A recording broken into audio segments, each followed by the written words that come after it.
us just a very quick briefing, and in terms of the credibility of the different things that they've seen.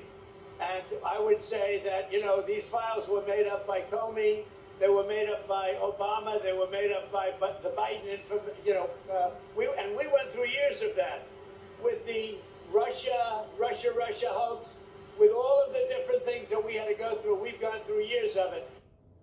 They were made by Barack Obama using his time-traveling machine. He was asked directly if Bondi told him he was in the files, and he said no. And then he said the files were made up by a whole bunch of Democrats and rambled about Russia. And now we have a report suggesting that was a lie. I think he would remember if Pam Bondi told him he was in the files, don't you? For what reason would he lie like that? In fact, here's a litany of other things Trump has said about the Epstein case in recent weeks after he was reportedly told his name was in the files. Are you still talking about Jeffrey Epstein?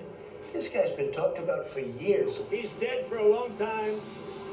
He was never a big factor in terms of life.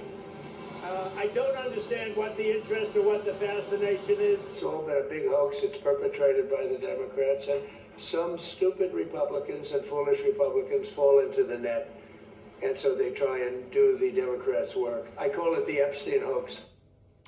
Remember, he was never a big factor in terms of life. The Journal report raises a lot of other questions. For instance, it says that FBI Director Kash Patel has privately told other government officials that Trump's name appeared in the files, according to people close to the administration. Patel declined to answer the Journal's questions. Now, who exactly would Kash Patel have been telling this to? It's not clear. If he did do that, that seems like kind of a big no-no.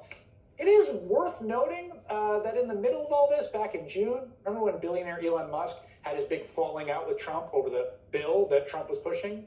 Do you remember when Musk tweeted, then deleted a post saying the following, "Time to drop the really big bomb.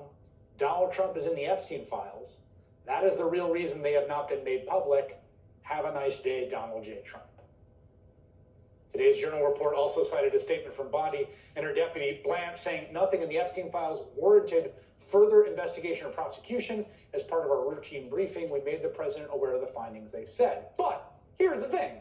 If nothing warranted further investigation, then why is the Trump DOJ suddenly in talks with Epstein's key accomplice, Ghislaine Maxwell? Maxwell's currently serving 20 years in federal prison for recruiting and grooming middle school and high school girls for sexual abuse by Epstein and others. And her lawyers in discussion with Deputy Attorney General Todd Blanche, who again was Trump's personal defense lawyer in his criminal conviction. Those talks have raised speculation they might be trying to negotiate a deal with Maxwell that could get her out of jail sooner. All of this comes after the Journal's bombshell report late last week describing a letter that Trump reportedly wrote the late child sex trafficker for his 50th birthday. A letter written inside a line drawing of a naked woman with Donald Trump signed where her pubic hair would be, in which he says, among other things, "We have certain things in common, Jeffrey. Enigmas never age. May every day be another wonderful secret."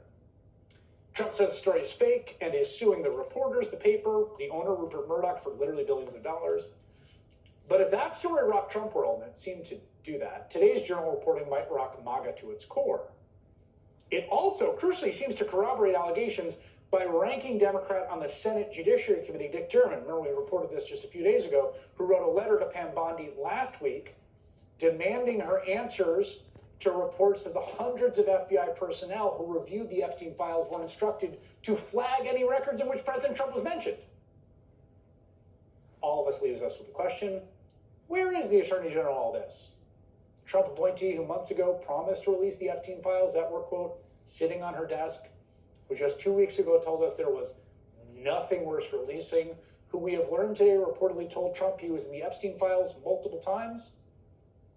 Believe it or not, Pam Bondi was scheduled to speak today at a conservative international summit against human trafficking.